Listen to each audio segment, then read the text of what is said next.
Hi, I am Dr. Ed Holton, founder of TrainingTransferSolutions.com, and I want to talk to you for just a minute about why we think that transfer of training is the #1 problem in the training business today.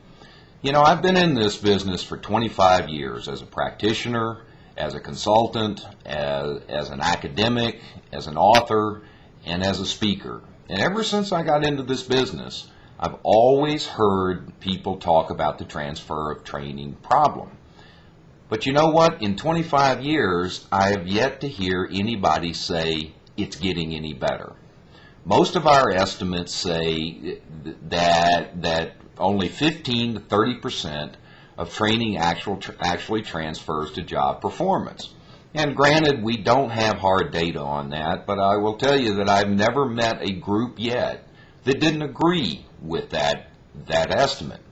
Now let me put this in perspective for you.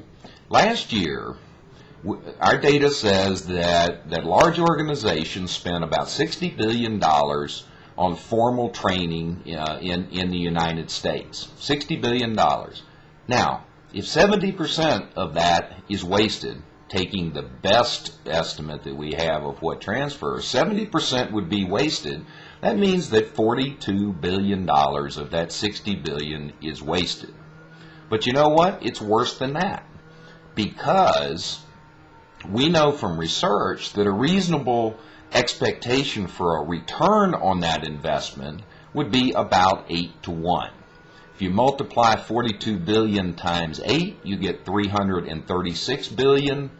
Add the 42 billion to it, and you're at almost 400 billion in lost performance improvement potential every single year. And folks, those data don't even include the cost of the salaries for the trainees that sit in the training. That's just the direct cost of the training itself.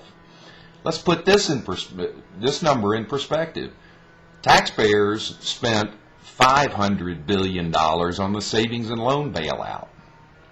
The current financial crisis is expected to cost us about $1 trillion. Meanwhile, we're wasting about $400 billion every year in lost performance improvement potential. Now, to me, this is just unacceptable. We, as a profession, have to do better than this. We owe it to our organizations to do better than this. In today's world, human capital is driving competitive advantage. Organizations are counting on us to be able to deliver learning that actually makes a difference. We have to figure out how to make training transfer.